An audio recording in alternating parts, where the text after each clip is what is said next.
brace yourself, because you're about to dive into another free first-hour episode of the Higher Side Chats, and we just want to let you know that whether you're looking for a companion through your paranoid insomnia, entertaining yourself through one of life's mundane activities, or trying to ward off the internal screams of all those sad, smothered souls around the office, THC is here. And you should know that every episode of the Higher Side Chats has an entire second hour for Plus members.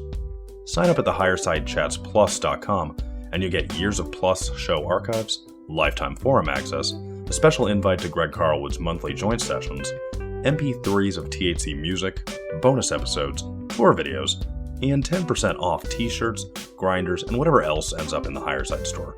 It's $8 a month that you won't miss, so become a Plus member and treat yourself in these troubled times. Always action-packed and commercial-free, which means you'll unfortunately never hear my voice again.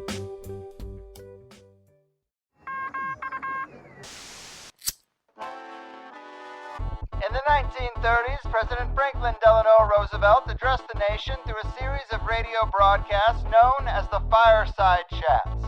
His aim was to reassure the common man that our society would recover from its troubled times. Well, we're far from 1930, and I deal with a different kind of fire.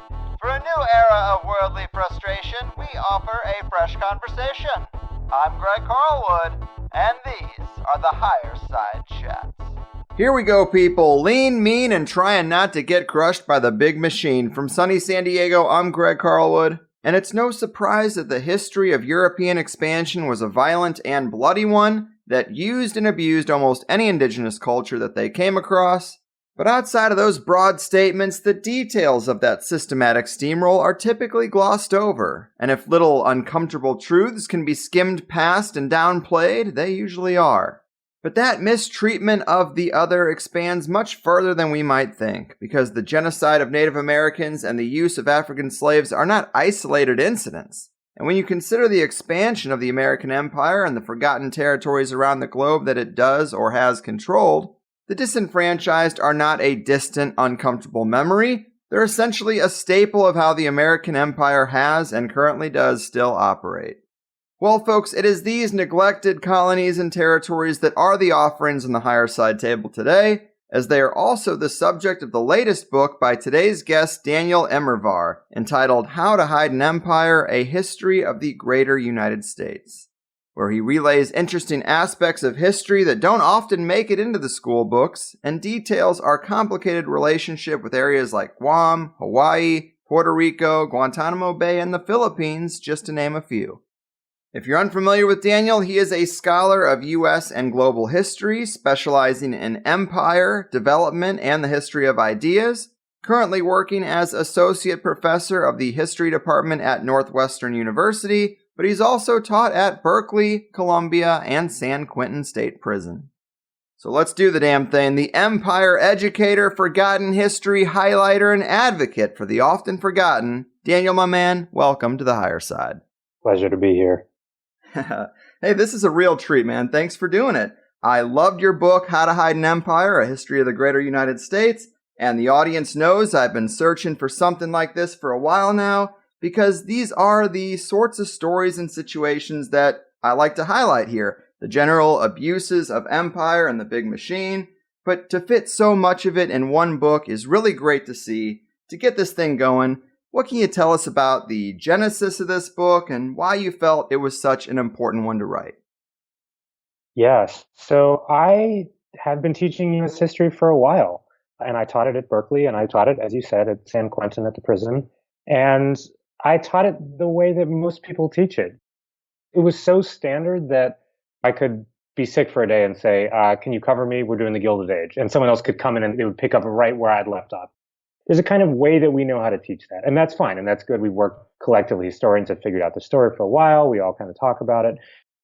And then I was doing some research about something else. And I went to, in the course of that research, I went to Manila in the Philippines. And I was just struck by the place.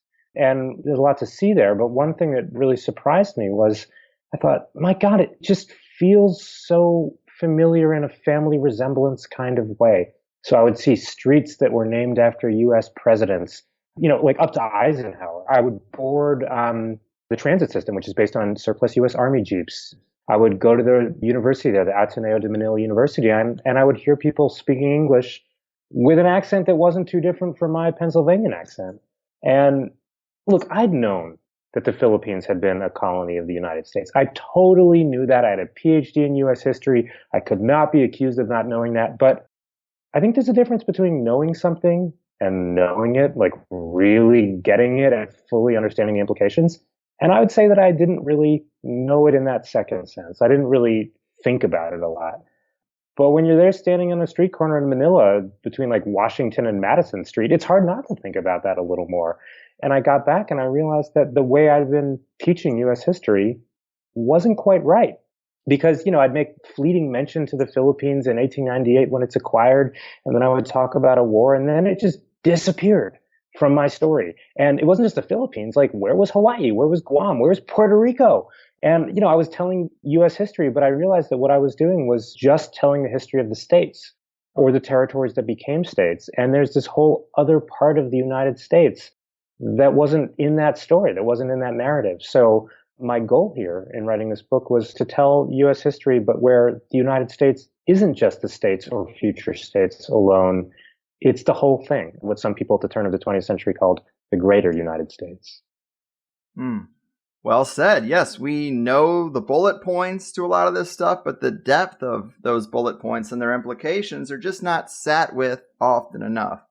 And of course, this is an audio show, so we don't have the visual component of the book or your previous presentations that I've seen, but I wanted to ask you about maps, because even though the U.S. controls or did control a lot of these places, they don't make it on the maps as they should, and that's a bigger deal than people might think. Talk to us about the typical U.S. map and really the psychological effects that can come from how they're made and displayed.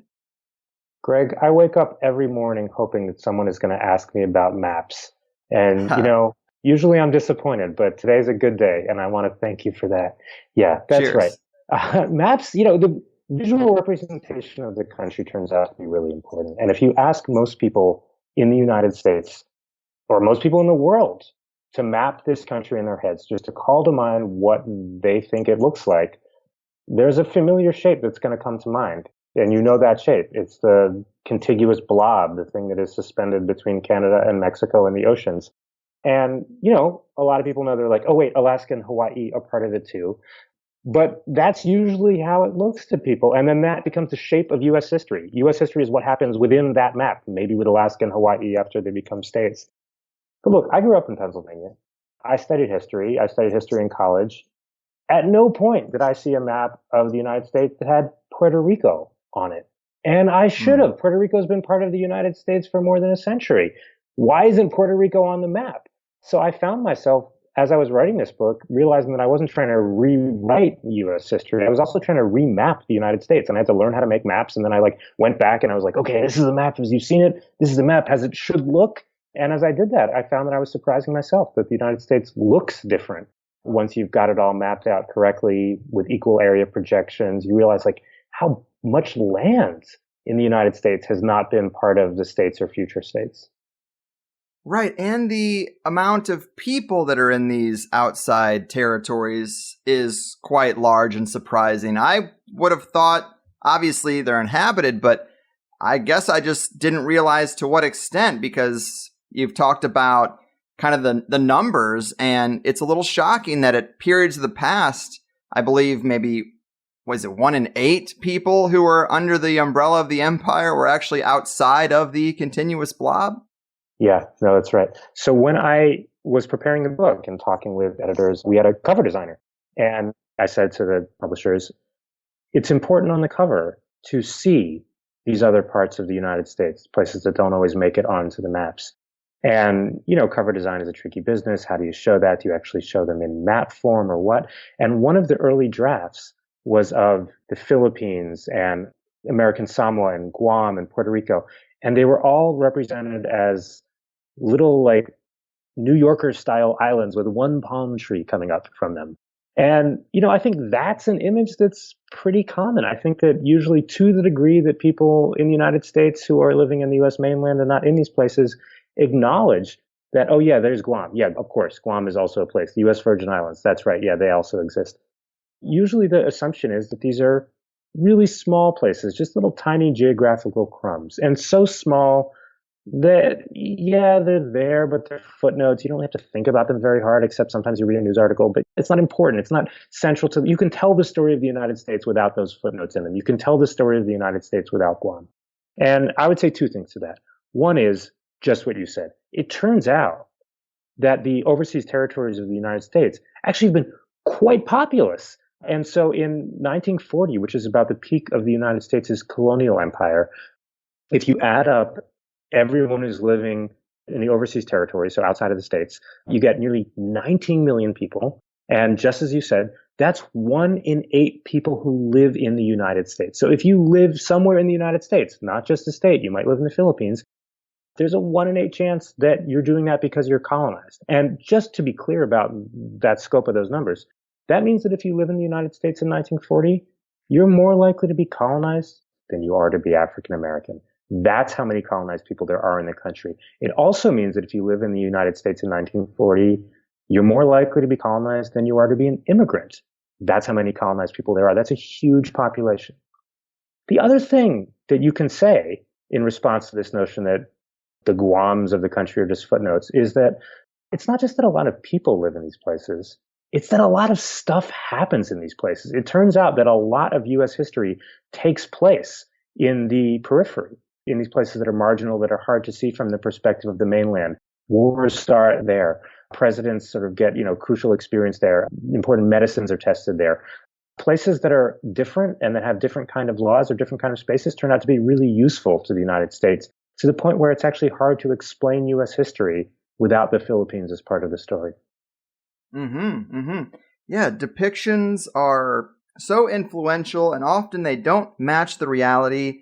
I've actually heard about the psychological effects of just the traditional world map talked about, where the world, of course, is a globe, but the map we know has Europe and America featured prominently on top, and the sizes are also warped to make them look bigger and not so dwarfed in size by Africa as the reality would show.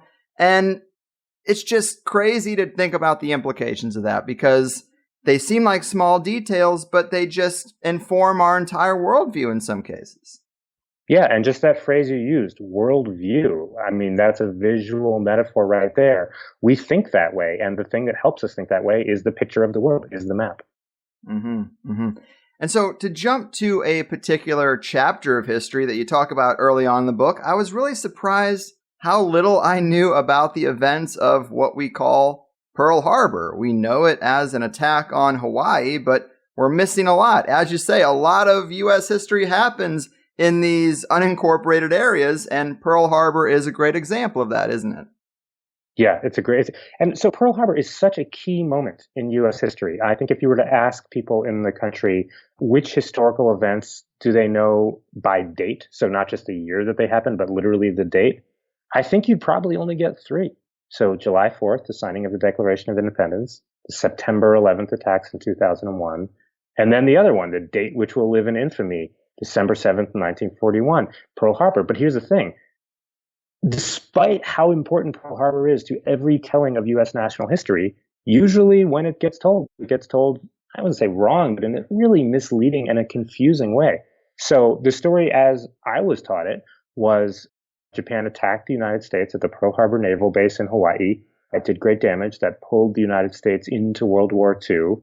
And it was a tragedy. And it was also the only time that U.S. soil was attacked in the war. That's the story as I knew it.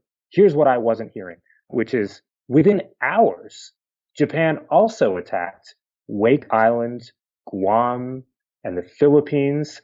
And then meanwhile, it also attacked the British colonies of Hong Kong and Malaya and the independent kingdom of Thailand. This wasn't just an attack on Pearl Harbor. This was a sort of sweep the leg attack on European empires in the Pacific, because Japan was trying to take other people's colonies. That's what it was trying to do. And the Philippines is particularly important in this regard, because the Philippines is, first of all, the largest colony that the United States has. Hawaii is an overseas territory, not a state at this point. So is the Philippines. And the Army says that the military damage done to the United States in the Philippines was as great has that done to the U.S. military in Hawaii? But there's one really important difference, which is that Hawaii was attacked, but that was it. It was attacked at Pearl Harbor. It wasn't attacked again, and then the war ensued. The Philippines got attacked. It got attacked again. It got invaded. It got occupied. And for the bulk of the war, the Philippines, along with Guam and Wake Island, and actually, this happened a little later, part of Alaska became occupied Japanese territory and endured a brutal war as they were under Japanese colonial rule. And the war in the Pacific, particularly the Philippines, we think killed more than 1 million Filipinos. That's more than 1 million U.S. nationals who die. And that just, you don't even hear about that because Hawaii was the only part of U.S. soil that was struck. Yeah, it's so interesting. And right, the number's 1.1 million Filipinos estimated, or even 1.6 overall when you consider all the deaths that were involved in this area. And that's, as you say, the death toll twice that of the Civil War. Yeah, that's 2 civil wars. That's the bloodiest thing that's ever happened in U.S. history by far. And, you know, if you look in U.S. history textbooks, you might not see it at all. Because despite the fact that it's the bloodiest thing that ever happened on U.S. soil, there's a confusion in textbooks about what exactly U.S. soil is and what places count and what places don't. And that is really conditioned, frankly, by who lives in those places. So Filipinos are U.S. nationals, but there's a persistent sense during the colonial period and frankly after that Filipinos, despite being U.S. nationals, despite coming under the U.S. flag, despite having the president as their commander-in-chief, didn't really count as Americans. And therefore, when you tell the story about the United States, you don't really have to talk about the Philippines because it's just, yes, technically it's part of the country, but it's not really part of the country. And if you're telling the history of the United States, you don't need the Philippines as part of that story. Right. It is very sad that, the people who write the history books, I guess they assume, hey, the book can only be so long. Let's just leave out the brown people entirely. And that's no way to record history. And the way that Roosevelt crafted his speech or his address to the people after the attack, I think that probably has a lot to do with how we perceive the events of that day. Why do you think he made the choices that he did? This story is incredible. So, first of all, no one knows what to call the attack, right? Because it happened in a lot of different places and it's very confusing and people don't know how to describe it. Now we have a descriptor. We just say Pearl Harbor and then you know what we mean and that's that. But people didn't have that description back then. It took days for the first newspaper to describe the event, to give the name to the event, and the name was Pearl Harbor. You can see newspaper editors trying to figure out what to call it, trying to figure out what to say. The Japanese attacked Hawaii and Guam, like one paper has it. The Japanese attacked the Philippines and Hawaii. It's really not clear which target deserves more emphasis. Eleanor Roosevelt gave a speech before FDR's speech, and that's what she said. She said, this is an attack on our citizens in Hawaii and the Philippines. And that's actually how FDR had initially drafted his speech. When he was describing the targets, he said, this is an attack on Hawaii and the Philippines. And then this really wild thing happens. And we know this because we have his first draft and we have his next draft and we have all of his successive drafts. And then we have his handwritten notes where he'll cross things out and write things in. And what you can see FDR doing over the course of hours is crossing out prominent references to the Philippines and making the attack on Hawaii alone. There is still a reference later in the back part of the speech to the Philippines, but it's a reference to all the targets, and it's not clear which ones are British and which ones are US and which ones are foreign and which ones are not. But the speech, as you know it, is a speech about an attack on Hawaii. It's a speech that Japan attacked the United States at Hawaii. And then so you have this question of why? What was going through FDR's mind? I think it's this issue of what really counts as the United States or not. We have opinion polls from the time that suggest that people in the United States were really reluctant to see the U.S. military be used to defend the Philippines. It didn't really count as part of the country in their thinking. Hawaii was a territory too, and even there, it was kind of wobbly, but Hawaii had significantly larger number of white people. It wasn't white majority, but it had a lot of white people in it. And I think that made it easier for FDR and for his audience to conceive of Hawaii as American, as U.S. soil. Even after the speech, it was a little, you can see sort of waverings as people are trying to talk about Hawaii. Does it really count? Is it foreign? Is it domestic?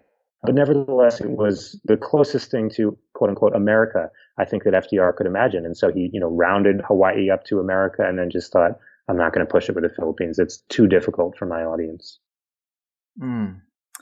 That makes a lot of sense, and it is a fascinating story. And it's weird to think about the fact that Hawaii and Alaska became states in 1959. I mean, my mom was 17. I guess I never considered how recent that really is.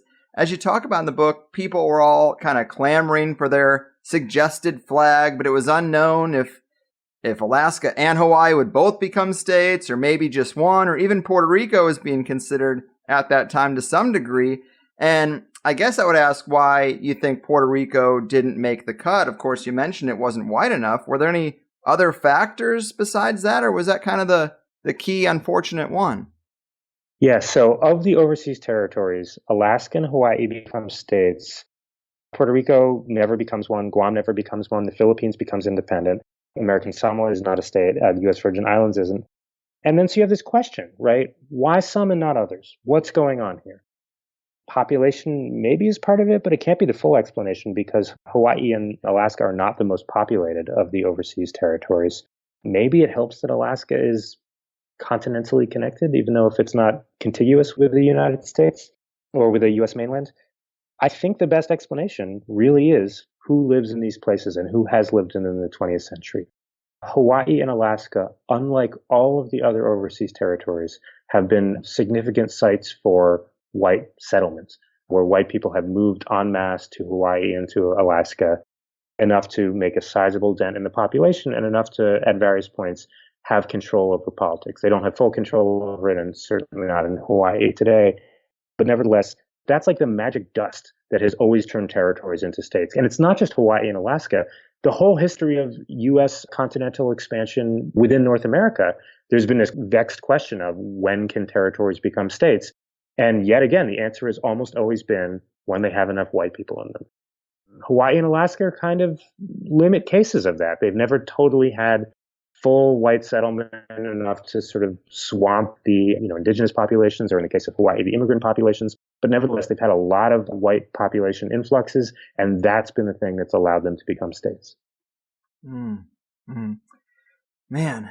And so to read from your book jacket, it says, in How to Hide an Empire, Daniel Immerwahr reveals that overseas possessions, while often neglected, have played an essential role in America's story, enabling its rise, testing its ideals, and serving as laboratories and launch pads for critical and sometimes harmful innovations. And it is that last part I wanted to get into. What can you tell us about this Harvard-trained, Rockefeller-funded fella, Cornelius Rhodes, and his troubling work in Puerto Rico? Yeah, Cornelius Rhodes time. All right, let's do this. Yeah, so Cornelius Rhodes is a doctor. He's trained in Harvard, and he's part of a group of doctors that are interested in studying anemia. A lot of people in Puerto Rico suffer from anemia, and so he goes there in the 1930s, and it's really interesting what happens when he goes there, and it's really telling what happens when he goes there, because when Cornelius Rhodes hits the islands, he becomes a different kind of doctor. It's like Cornelius Rhodes unshackled or unplugged or something like that. Whatever restraints he felt as a doctor previously in his career just seem to evaporate. And because he's got patients who he has a different kind of relationship with. He's not the only doctor to have this sense of unshackling, but he's a sort of big case of it. And so he just goes nuts. He does everything that you've always feared that doctors secretly wanted to do if they didn't care about patients. So he has some patients who are suffering from anemia that he can treat, and he refuses to treat them just because he wants to see what's going to happen to them. He has other patients in whom he tries to induce disease and does induce disease, just, again, to see what's going to happen. And then he writes a letter. And it is one of the most jaw-dropping letters historical sources that I've ever read. He's writing to a Boston colleague. And it starts off as like really chatty letter. I can't believe this guy got the job. He's such a jerk. How are things in Boston? I hope you're well. Here I am in Puerto Rico. It's beautiful. The island is gorgeous. And everything would be great here, except the Puerto Ricans. And then he just goes off. They're the worst. They're lazy. They're thievish. They're worse than the Italians. My job here is public health, but frankly, I think the island would be better served by having them exterminated. And at this point, you're just like, oh my God, where is this going? And even still, you don't expect where it actually goes, which is he then says, I've killed 8 of my patients. I've murdered 8 of my patients. He doesn't say murdered, but I've killed 8 of my patients. And I'm trying to transplant cancer into others. Fingers crossed, no luck yet. Doctors just torture their patients here. That's what we do. It works out well. Hope you're doing well back in Boston. Basically, give my best to the missus. Yours sincerely, Cornelius Rhodes. It is like, you don't even know what to make of a letter like this as a historian. And historians have argued, was he serious? Was he not? I mean, what we do know about Cornelius Rhodes from his own admissions, not just a letter, but from his published articles, is that he quite clearly treated Puerto Ricans as experimental animals in an island-sized laboratory. That was his basic attitude. Whether he killed them or not, and we can get into that, the letter leaks. The Puerto Rican staff at the hospital find the letter and they start circulating it and they freak out, which understandably, because they think their boss is murdering people in their hospital and murdering them out of racial hatred. And is he going to murder me next? This is a serious and legitimate concern to have. And Cornelius Rhodes flees the island, goes back to New York, and 2 things happen. And both of them are really interesting.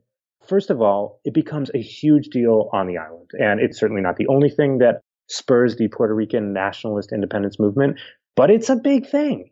And nationalists, including this guy, Pedro Albizu Campos, are able to point to the letter and be like, look, we told you, these colonialists actually want us dead. They are not here to help, and we need independence. Otherwise, they're going to kill us all. And we've got the letter to show it.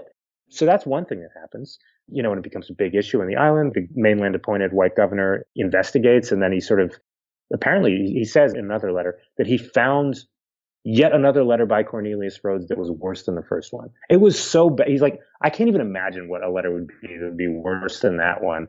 But the government suppressed it. We still don't have it today. We don't know what it looks like because it seems like the governor or someone acting on his behest destroyed the evidence. And on the basis of this investigation, Cornelius Rhodes, even though he was not even there, wasn't even tried, was found to not have murdered anyone.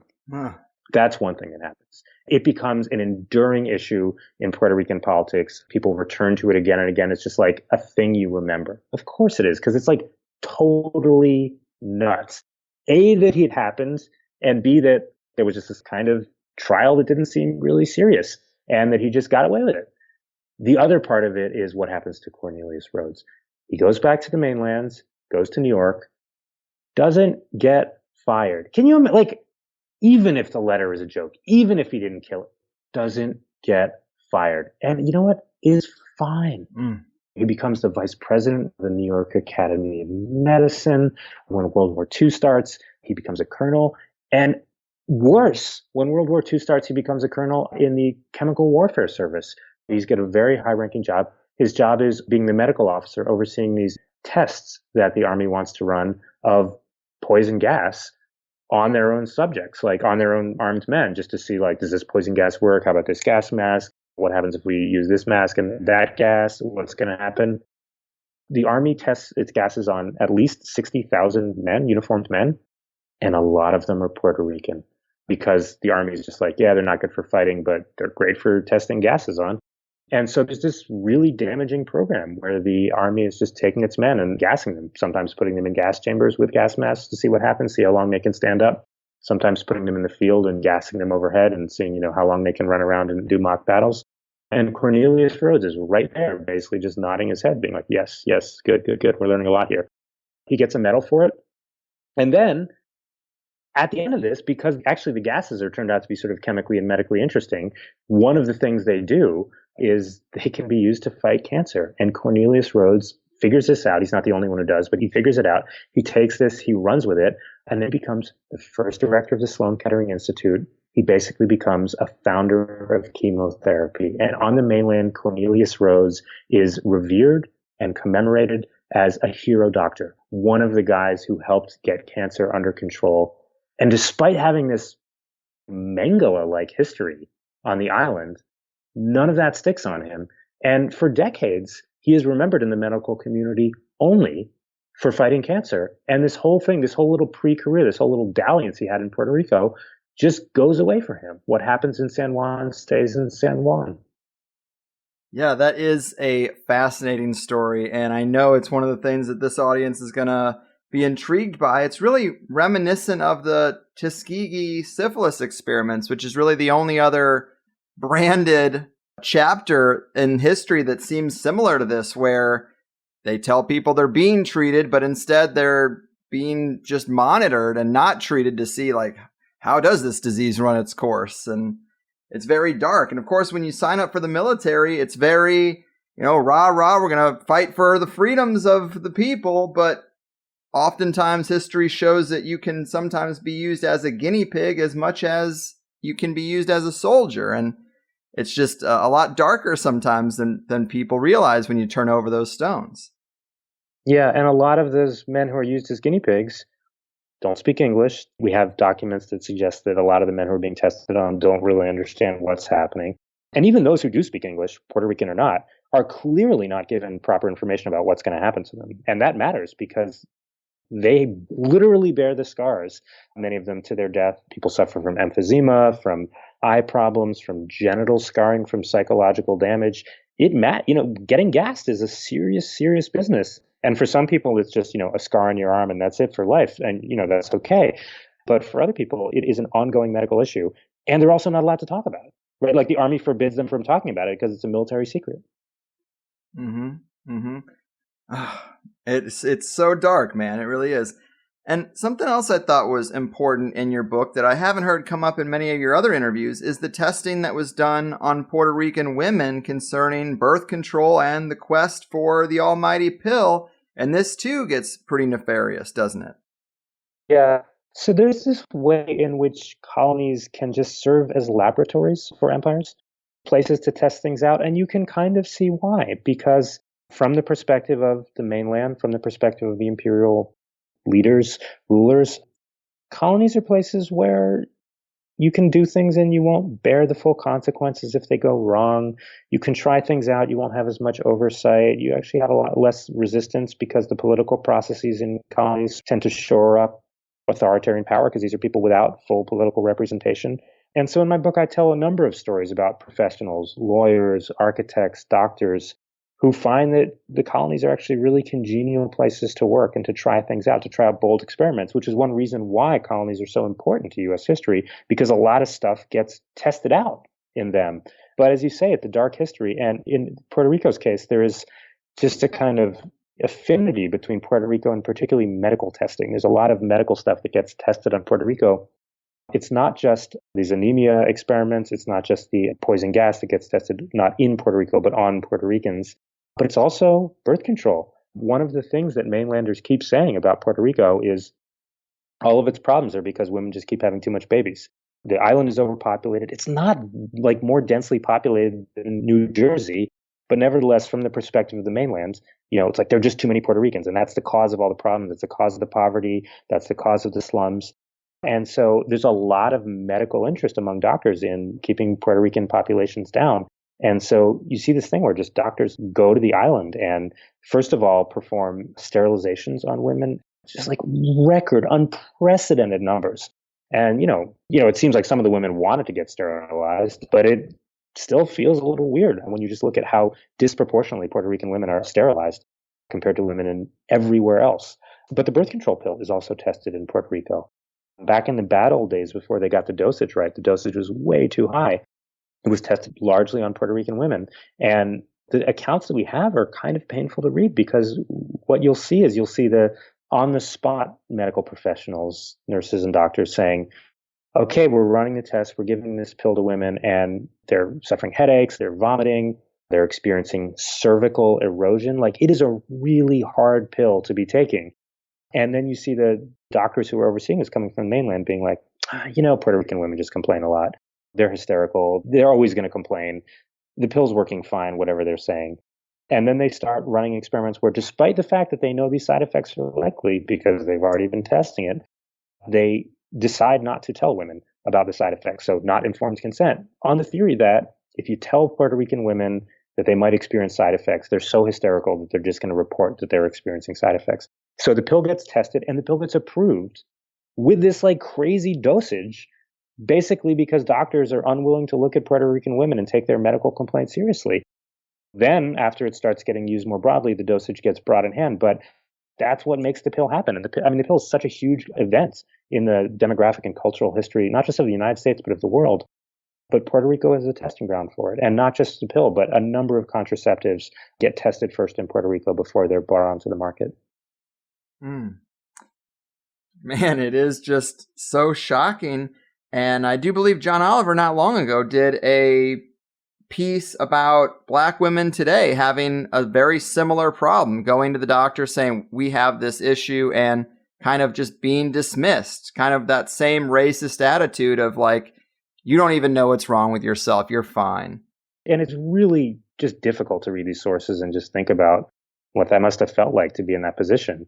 And you can also, and this is tricky to contemplate too, but you can also imagine it from the perspective of doctors, patients, particularly experimental patients, whose pain you can dismiss, whose pain you can greet with just being like, you'll be fine. That's kind of convenient in some ways for doctors, at least for the doctors who are more interested in testing drugs, running experiments, than on, really being there with their patients and healing them and listening to them.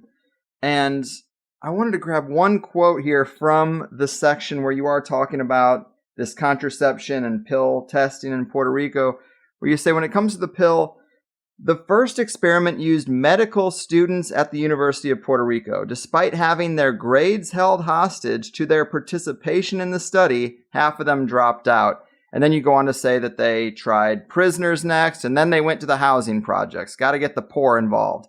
But to encourage students to be guinea pigs like that is insanely cruel.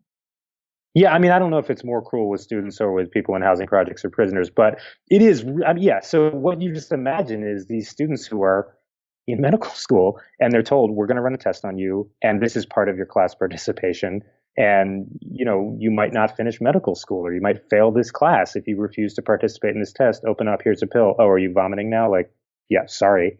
And I don't know the full story of those women, right? Some of them might have dropped out for other reasons. We just know that like the experimental numbers went way down. But it seems really likely that a number of them dropped out because taking the pill was awful, or at least taking the pill was awful in those days of that dosage. And it is just so sad because while a lot of these places we're talking about are or were under the control of the U.S., they definitely were kept at arm's length, like you said, using legalese and using terms like colony or territory. And it is these distinctions that sort of justify the actions in these places, right? I mean, these terms actually have huge implications that even go beyond this medical experimentation thing and even just our perception of how bad some of these crimes really are. So let's talk about the terms for a second, because the United States has an interesting way of talking about or of not talking about its empire. The standard word for overseas places that have different laws that are politically subordinated, that have a people who are understood as different from the perspective of the center of power, the usual word for that is colony. And if you're a country that has colonies, you're an empire.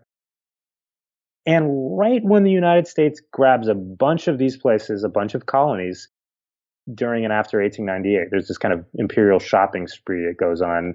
At that moment, there's this brief window where leading men just say it outright. They're like, yep, the United States is an empire. We've got colonies. That's a great thing, or that's a bad thing, but we're completely open about that fact. So Teddy Roosevelt talks about it like that. Woodrow Wilson talks about it like that. It's not a secret. But then, after about a decade or so, you start to see officials stop using the C word, colony, and start going for other euphemisms. They get sort of mealy-mouthed when they start talking about what's going on. They say territory. Territory is a gentler word, and it also, has a kind of happy history for the United States. Kansas was a territory. Montana was a territory. And then they became states. So being a territory isn't necessarily a bad thing in the United States. It just might mean you're not yet a state. So territory is a word they tend to go for instead of colony, or they just don't talk about it. One thing that I've encountered when I talk to readers about my book, especially readers who haven't yet read it, is that they get a little confused, just like in their mouth when they're trying to talk about places like Puerto Rico or Guam, because they don't really know the names for these political relationships. And so they use circumlocutions and that kind of thing. And I think that's a really interesting fact about the United States, is that the basic fact of empire, the basic fact of colonies, has become so obscured that it actually is difficult to speak about. And a really good example of that is how we use the word United States. So most people, when they use the word United States, refer to the states.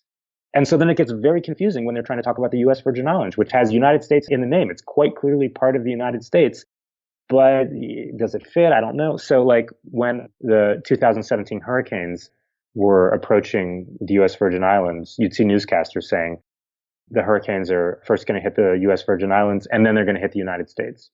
And then you get people from like St. Thomas being like, are you crazy? What are you talking about? That actually makes no sense. But it's because you don't really know the word mainland, that you can say they're approaching the U.S. Virgin Islands and then they're going to hit the U.S. mainland. That's a way to say it that actually makes sense. Yeah, all that is really important. And I definitely found myself getting tripped up on the right words and phrases just trying to prepare for this. And on the subject of language, you have a chapter called Language is a Virus that I really liked too. Not only the campaign to get English adopted around the world and tracking that progress, which Hollywood and now the internet has helped a great deal, but we've often heard that when an empire colonizes a place, one of the first things it builds is schools, so it can start the process of westernization, which, is also something you can frame in a positive light, but when you get into the details, it's quite dark. You've got stories in the book of people saying that they would get beaten as kids for using their native tongue in some cases. They're forced to celebrate their colonization day as a holiday. They're forced to celebrate the birthdays of U.S. presidents. I mean, this stuff erodes a culture. I mean, that's what they're really doing, although they can frame it in this positive, altruistic light of education. Yeah. So the United States has done something extraordinary, and it hasn't just done it through its formal colonies. I mean, what's extraordinary is that it's done it even beyond its formal colonies. It has promulgated English to the point where English is a global language. And obviously, the United States is not the only powerful country that speaks English. Britain is as well. But it's been under the United States' watch. Actually, it's really recent that English has hit the tipping point and become a truly global language where everyone is expected, if they're going to be in a conversation, and an elite conversation somewhere around the planet, that they're going to have to do it in English, or they're going to be expected to speak at least a little English. That's something that's happened under the United States' watch, and you can see the start of it as the United States tries to push English in its own colonies, and it has some success and some failure. It turns out it's really hard to get people to speak a language against their will, and the fact that Puerto Rico is still Spanish speaking and English is not fully spoken in Puerto Rico is a really good example of how hard that can be. And you're absolutely right. Sometimes that difficulty in pushing a language has been responded to by U.S. colonial leaders by using force. So they'll take kids in schools and literally wash their mouths out with soap if they hear native languages spoken. There's beatings. We have an account of a naval officer in Guam getting all of the English Chamorro dictionaries he could find and burning them, because why would you translate between English and Chamorro? You shouldn't even be able to do that. We should just be speaking English here. It's a difficult business, and it's a kind of painful one when you actually realize like what it took to get somewhere like the Philippines onto English. It's interesting history. And to talk about something a bit lighter, tell us about the Guano Islands. This is pretty fascinating stuff that I don't think many people have heard about. I'm glad that you brought that up, partly because, look, you can't write a history about empire and colonialism without it being something of a dark story, right? This is not the greatest form of government. It's profoundly undemocratic, and all kinds of baleful consequences ensue. But this book is not intended as a litany about every awful thing that the United States has ever done. It's rather a book that tries to tell you how important empire's been and how variegated the experiences have been. So there are some chapters that are a little lighter in tone, and one of them is this sort of comic tale of the seizure of Guano Island. So the United States in the 19th century kept planting the same crops over and over in the same land because it was trying to transition to industrial agriculture. So like wheat, cotton, tobacco. And it turns out that if you do that, you quickly drain all the nutrients out of the soil, particularly nitrates. And, they didn't have artificial fertilizer back then. So there was a scramble for ways to replenish and restore particularly nitrates to the soil. And that's a hard thing to do, especially when you're doing industrial agriculture, where you're not doing crop rotation, where you don't always have animals to sort of eat crops and then poop nitrates back out on top of them. And it turns out one of the things that was really good for this is guano. Guano can either be bird or bat droppings used as fertilizer. But there are these islands in the Pacific and the Caribbean that are, here's what you want to get a guano island. You want a small island that is dry, so it doesn't rain on the island a lot, but nevertheless, there are a lot of birds on it. So the birds will go into the ocean, they'll eat anchovies or whatever they're going to eat, they'll come back on the island, they'll poop on the islands. It won't rain, so the poop will just pile up for not just decades, but millennia. And, it's basically the entire island is like made of shit, hardened shit. And that is a really good fertilizer. So in the 19th century, US farmers figure this out and start really trying to buy up guano. And then it turns out like Peru has a lock on all the really good guano islands, and there's a British monopoly that keeps jacking up the prices for that Peruvian guano. So the United States is like, wow, this is like OPEC. This is like the oil crisis of the 1970s. One of the most important substances to make this economy go is guano, and we need it, and it's too expensive. So they just start claiming islands everywhere, uninhabited islands that are guano islands. The United States overall takes nearly 100 of them. And these are the first times that the United States goes overseas. It's just these like islands that are spread all over the Caribbean and the Pacific. They would talk to whalers. Did you pass an island when you were out on your whaling expedition? Was it covered in shit? Do you remember where it was? Can you show me on a map? We're going to go out there. We're going to scrape all that shit off and just bring it back. So, there's something just like ridiculous about this, but it's also serious because all of the legal questions that come up about having an empire get first worked out on these shit-covered uninhabited islands, because all the, it's like constitutionally, can the United States extend overseas? How does U.S. law work if you're on one of these islands and not in a state or in an organized territory? All those questions come up immediately. And actually, you can say the foundation of the United States' colonial empire is shit. I like it. And I hate to pile on, no pun intended, more darkness to our one light and fun chapter of this whole book, but you also talk about the Nevaso Phosphate Company, which is another one of these little companies that would promise the world and tell people about the bountiful land, the paradise they'll be living in. Oh, the women, you're going to love the women. And they would ship over African American labor, and this was a bunch of lies. There's a bunch of poor treatment. Some of these people are illiterate and told to sign terrible one-sided contracts. And we're right back to abuses of the people lower on the totem pole. But it comes into play here too, doesn't it? Yeah. So let's talk about why this needs to happen, or from the perspective of the Nevaso Phosphate Company. It's cool to have a guano island, but you need someone to scrape that guano off the island. And these are uninhabited islands, so you need to bring laborers over. And it turns out that scraping and mining guano off a guano island is, and I checked this with my fellow historians, so I'm confident saying it, the worst job you can have in the 19th century. Because it's basically like coal mining and all the lung damage you get from that, except to do it, you're on a rainless, remote island, and you just have to stay there. You're basically marooned at your workplace. And, there's often not fresh water, and you're eating what they called hardtack, which is, dried, it's like jerky, dried meat. And people get all kinds of intestinal distress, and then they're having it on the island, and there's no plumbing. It is a bad situation. Also, the guano itself is really, it's like ammonia. It's like very pungent. So if you breathe in too much of that, it's horrible for your respiratory system. So this is a bad situation. Anyway, it basically turns out that it's not easy to get laborers to agree to do this under terms of full consent. So in the Pacific, there's a lot of Chinese workers who are basically kidnapped from China. They're, it's like, do you want to come check out my boat? And then you're like on the boat as the worker, and then they're like, oh, we're sailing now. We're on the island. All right, I guess you got to work. And in parts of the Pacific, they use Hawaiians to mine it. In the Caribbean, and especially on the Nevaso Islands, the Nevaso Phosphate Company uses African Americans, and they trick them onto the boats. They basically, like, just as you said, you're going to be living on a tropical island, picking fruit and romancing beautiful women.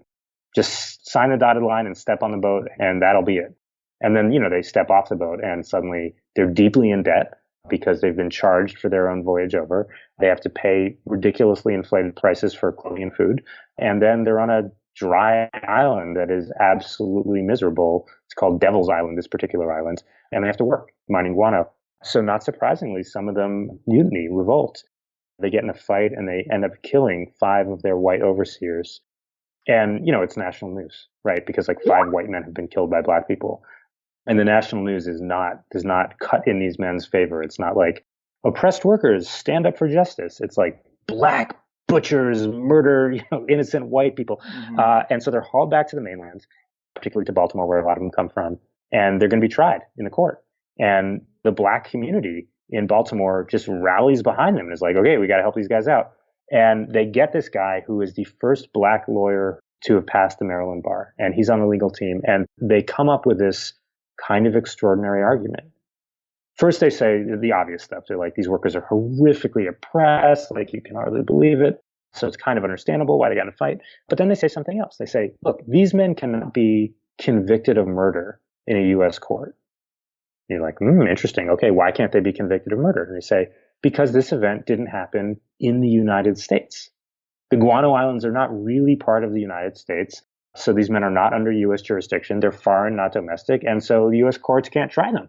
I mean, that's a really interesting argument because that is putting to the question the constitutionality of empire. Are these places really part of the United States or not? It goes to the Supreme Court, and the Supreme Court has to think about it. And the court decides, okay, yeah, these islands are part of the United States, which then means that the United States can indeed expand overseas. But then that raises other questions. Well, if they're part of the United States, what court has them under its local jurisdiction? Where were these men supposed to go to complain about the labor abuses? Like, you can't just have a little island out there that's under no jurisdiction or under no local jurisdiction. So, as I said, the legal foundation for empire is worked out on the backs of these men who are ultimately convicted of murder. First, they're sentenced to death, and their sentence gets commuted because people are so outraged by the conditions under which they were working. But nevertheless, once that sentence is commuted, they're still doing time. And they're not just doing time, they're also doing hard labor. Yeah, I thought that was a really interesting story I'd heard basically nothing about. But that idea of making the lawmakers actually think about the status of these places is really compelling, because this also kind of comes up with Guantanamo Bay. I mean, that is a really odd case. It's in Cuba. We had an embargo against Cuba for decades. Castro would not recognize the lease and never cashed the annual $4,000 check that they sent. I thought that was a nice detail. But it just seems like a odd situation. If the U.S. won't leave and they're not wanted there, is it sovereign? Is it an occupation? I mean, these are curious questions. Yeah, and that curiosity is not just an accident. That's how empires work. Empires usually have these complicated jurisdictions because those are enabling from the perspective of the empire. Guantanamo Bay has been, from the perspective of Washington, kind of an awesome place. And part of its utility is that no one really knows about whose jurisdiction it's in. So technically it's Cuban, it's under Cuban sovereignty, but the United States has a lease that gives it all the power that it would have if it were a sovereign, even though it's not the sovereign. And then Cuba wants to eject it, but the United States doesn't let it. So what kind of a rental situation is that? It seems more like squatting than renting. But think about that from the perspective of the Bush administration. They're like, okay, we would like a space that we control completely, and yet that is not subject to U.S. law. Guantanamo Bay is the space. That's like a perfect legal solution. And Guantanamo Bay isn't the only space, in the U.S. empire that has that nebulous quality where it's like all these legal anomalies abound. Places that are legally anomalous can turn out to be really useful. I mean, there's a reason that like so much wealth internationally is stored in Bahamas and British Virgin Islands and all these offshore jurisdictions, because places like that, these little loopholes, standing loopholes, become really important for powerful people to do what they want. I guess I would ask you, as we're wrapping this thing up, do you have any goals or hopes for this book beyond just the education? What would you like to see people do with this information? Well, it's mainly a work of history, and I want particularly people who live in the U.S. mainland to just remap their own country, to get a better map of where they think they're living and to understand that it's not just the mainland. But I think that also matters today. It's not just me being a historian complaining that, the kids these days don't know history, aren't getting it right. The United States has 5 inhabited territories now. The U.S. Virgin Islands, Puerto Rico, Guam, American Samoa, and the Commonwealth of the Northern Mariana Islands. Millions of people live in them. And in the last 2 years, 4 out of these 5 territories have been threatened to the point, like existentially threatened by, hurricanes in the case of the U.S. Virgin Islands and Puerto Rico. A typhoon, which was actually the worst storm to hit the United States since the 1930s. Typhoon U2, which I'm suspecting that a lot of people don't even know about in your audience.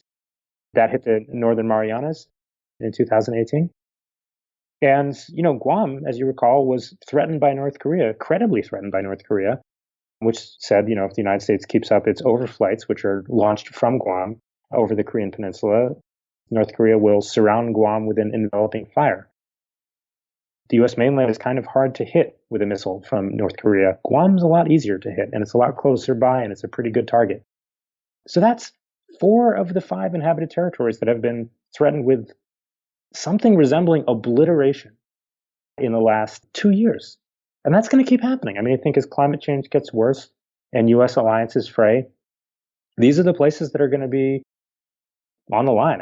The overseas parts of the United States have been the front lines of its history for a long time, and this is going to continue to be the case today. And I think at this point, it just feels urgent and embarrassing and painful and exasperating that after all this, the United States still really hasn't gotten right on the issue of empire. And I think we are long overdue for some conversations about status of the overseas territories, about whether the Constitution applies to them, which currently it does not fully, and frankly about the U.S. military bases, which still, there are still hundreds of them all over the world, and which, kick up the same kind of protests that they did in the days of Godzilla.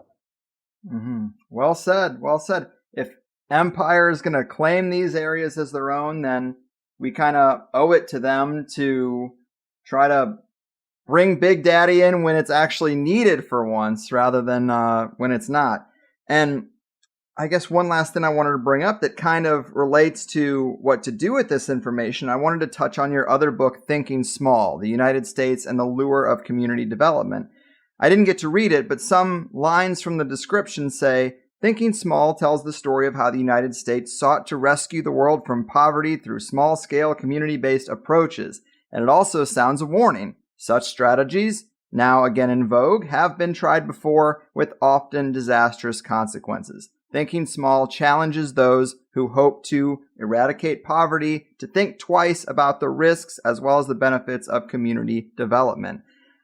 There is that tendency. A lot of people say that it's a major component of the liberal party in America, that, we actually need to help these people because they can't help themselves. It seems like that's kind of a thread that is getting touched on in this book, Thinking Small. The books seem kind of related, but I guess if people might be interested in that side of things, what would you say to people about the overall message in Thinking Small and how it relates to the things we've been talking about today? I teach at Northwestern, and I've got a lot of students here who, are really well-intentioned. And one thing that they often want to do is join the Peace Corps, go out and work with poor people in villages. And I get it. It's such a tempting thing from the perspective of these students. There are poor people. I want to help. I want to know that world. And, I want to share whatever expertise I have with them. And I guess 2 things. One is the book talks a lot about the history of that, including the history of the Peace Corps, but of all these other predecessors to that, where the United States would try to resolve poverty by sending out some well-intentioned men and women who are willing to roll up their sleeves and get their knees muddy and, help build a hut or something like that. First of all, I still see that as a kind of form of hubris, right? Yeah. Why would you think that, sending a Dartmouth graduate, out to some Kenyan village is going to really help matters? Wouldn't a Kenyan person be a better expert on how to deal with Kenya, especially when they don't speak the language, which is often true? So that's one thing. But more importantly is this. It's so tempting, right? Because we love communities. We think that the modern world has gotten too big, and, we have genetically modified food and, these office parks and suburbs when we used to just live in small communities. And, this focus on the small and the obsession with this grassroots as a way of fixing everything, I think often shifts the blame. Because if you go to a village and you're like, okay, well, what are the problems? You're going to see village-sized problems. Okay, well, we should put a drinking well there, and that would help.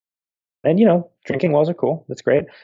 But if you want to know why people are poor, it's not usually that there's not a drinking well right there. It's usually that there's a large global system that is drastically unfair, that transmits benefits to some people and deprives others of them, that seals borders against people who would very much like to move to areas that are a little more profitable than others. And that is, at this time, heating up the planet to the point where anyone who's, living outside of those privileged parts is going to have a more and more difficult time just subsisting and living. And there's going to be more conflict, and there's going to be less water. Those strike me as the real issues. And rather than this just like, should there be a well here, rather than asking when, confronting the problem of poverty, how can we help these people? You might ask, what have we been doing to these people? And so, to the degree that How to Hide an Empire, my new book, is about empire, it's about kind of taking responsibility, in this case of the United States, for the effects of its actions. And that other book, Thinking Small, is trying to do the same thing, right? Asking people in the United States to look at global poverty and not just see, an occasion for help and building a CV line, but as an occasion to think deeply about the larger forces that privilege, and often intentionally so, that privilege the United States and that have, helped lock other places into poverty. Mm. Amen, man. Yes, it is kind of a condescending thing to hear about a small injustice and then immediately jump to, well, how can we help? There's a lot of white knights out there, and really sometimes the answer is just back off or get the corporations out of here and we'll be fine. So I do like the synergy between those two books, and I thought that was an important thing to throw in there. And right on. This has been a lot of fun, man. I mean, super insightful. How to Hide an Empire should be on everyone's shelf. There's plenty of stuff in there we didn't get to talk about.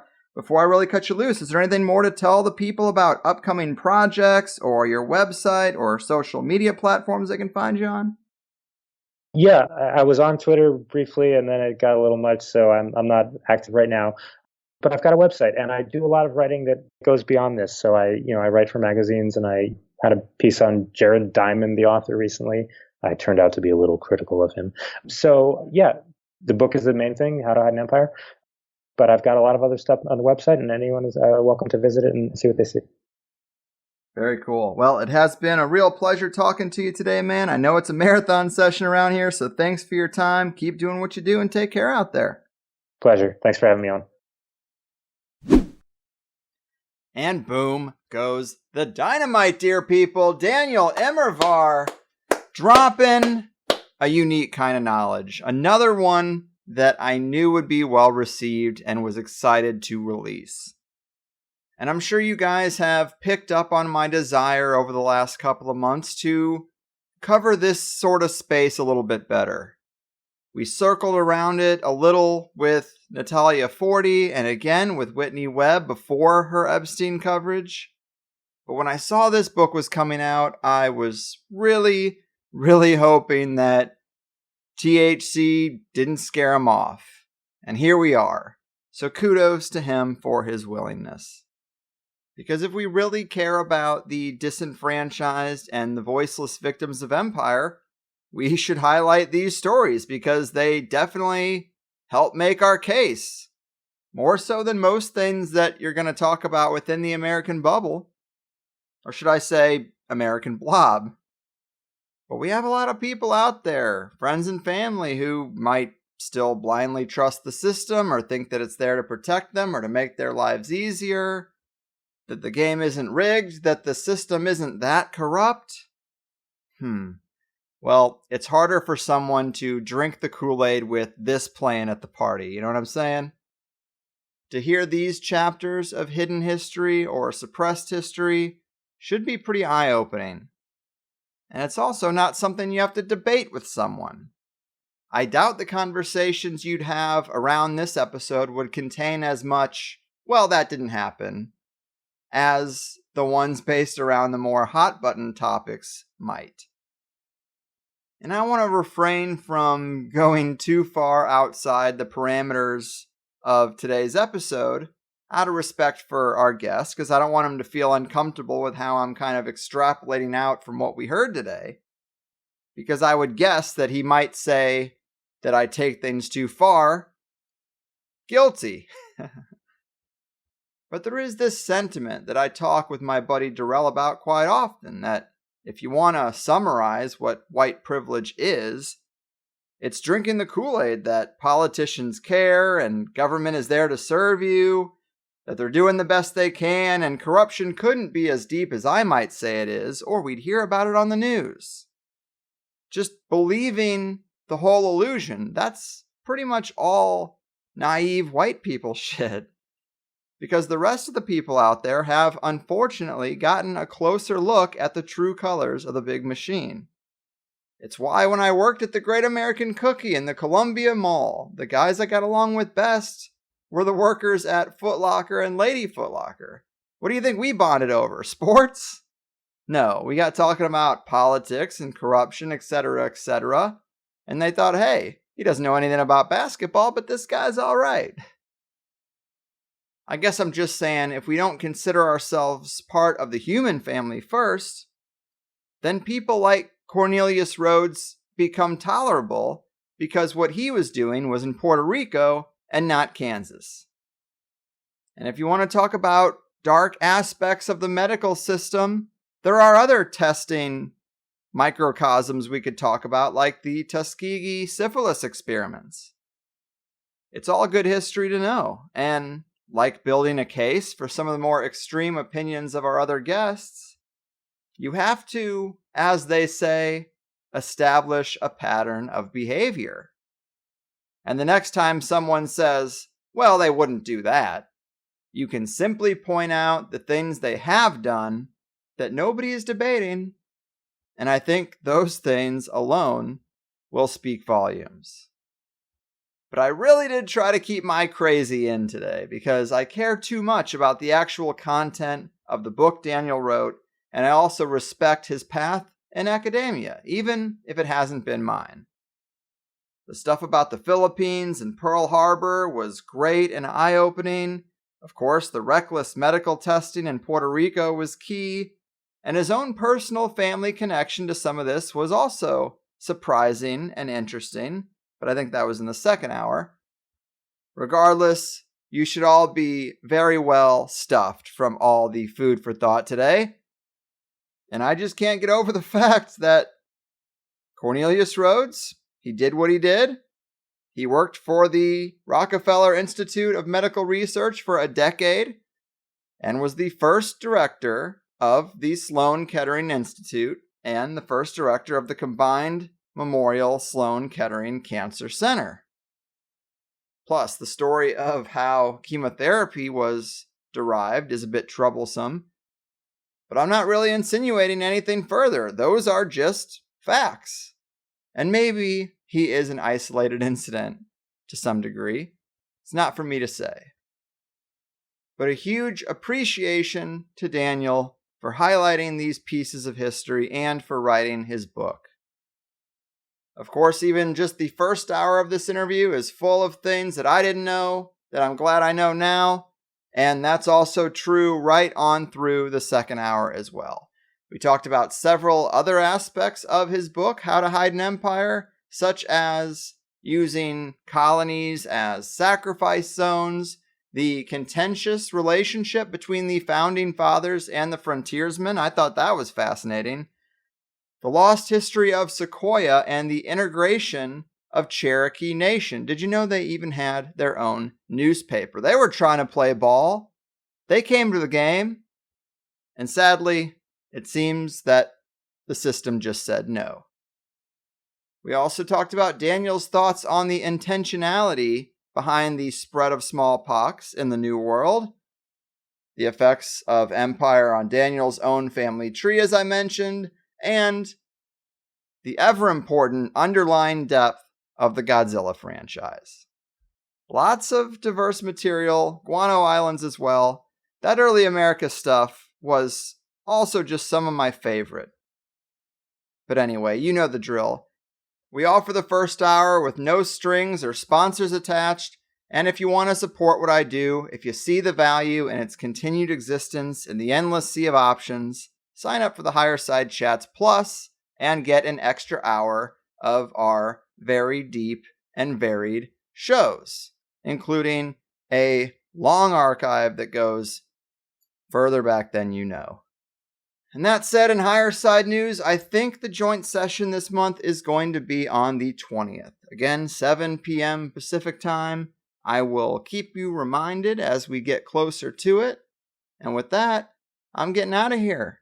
I've done my part. Your move, pawns of empire, agents of the elite, and gears of the big machine. your fucking move.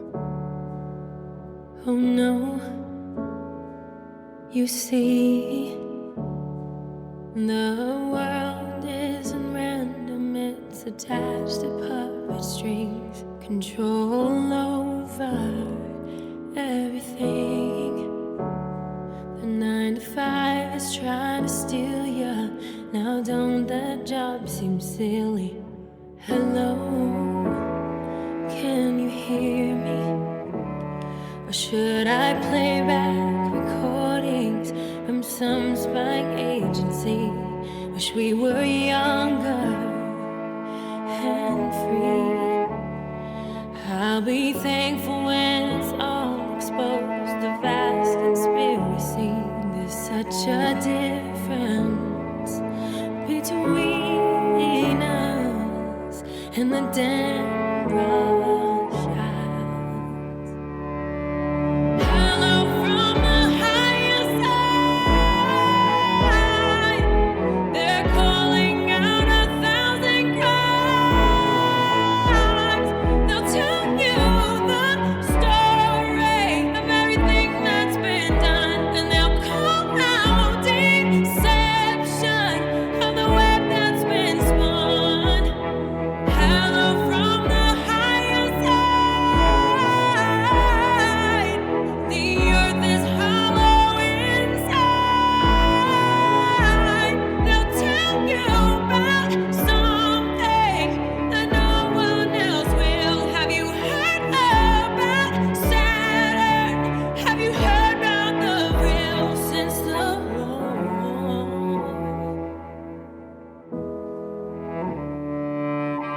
Oh no, they're cartoons.